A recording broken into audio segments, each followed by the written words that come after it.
지난주 목요일 아침에요. 북한이 미사일 2발을 발사했다는 소식을 전해드렸었는데 엿새 만입니다. 오늘 새벽에 북한이 발사체를 또 발사했습니다. 지금까지 확인이 된 건 함경남도 호도반도 일대에서 발사를 했다는 것 가지고 수발이라는 것까지입니다. 보도국 다시 연결해서 알아보도록 하겠습니다. 지난번에는 새로운 탄도미사일인 것으로 분석이 됐었습니다. 아직 오늘 발사체에 대해서는 정확히 나오지 않은 상황이죠? 네, 그렇습니다. 북한이 오늘 새벽에 미상의 발사체를 여러 발 쏜 것에 대해서 청와대는 이 국가안보실 위관리센터를 통해서 상황을 예의주시하고 있다고 밝혔습니다.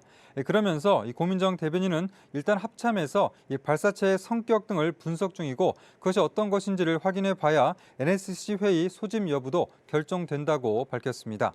또 미국의 반응도 나왔는데요. 미국 당국자는 우리는 북한의 미사일 발사 보도를 인지하고 있고 또 계속해서 상황을 주시할 것이라고 밝혔습니다. 앞서 합동참모본부는 북한이 오늘 새벽 함경남도 호도반도 일대에서 미상의 발사체 여러 발을 쐈다고 밝혔습니다. 지난 25일 미사일 발사 이후 엿새 만인데 이번 발사체가 어떤 종류인지 그리고 정확한 발사 시각은 아직까지는 확인되지 않고 있습니다. 네, 다음 소식도 보겠습니다. 일본의 우리에 대한 추가 경제 조치가 나오기 전에 이 한미일 외교장관들이 만나는 자리가 지금 마련이 될 것으로 보입니다. 미국의 중재 역할도 지금 주목이 되고 있고요. 그런데 분쟁 중지 협정 얘기가 나왔던데 이게 뭔가요? 네. 미 고위 당국자가 미국이 한일 간 이 분쟁 해결에 도움이 될 수 있도록 노력하고 있다라고 로이터 통신을 통해서 보도한 그런 내용인데요. 일종의 한국과 일본의 분쟁 중지 협정을 추진한다는 겁니다.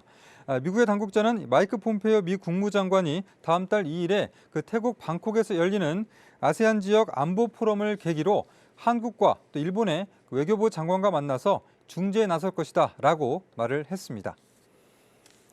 네, 끝으로 미국 정부가 우리나라의 무인 정찰기 등 군수 지원 부문에서 1조 1천억 원 규모의 판매를 승인했다는 소식입니다.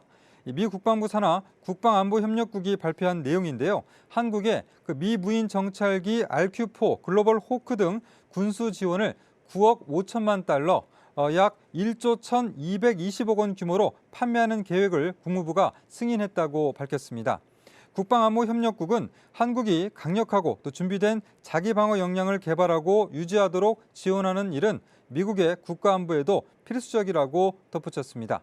다만 실제 판매가 되려면 최종적으로 미국 의회의 승인을 받아야 합니다. 지금까지 보도국에서 JTBC 이재승입니다.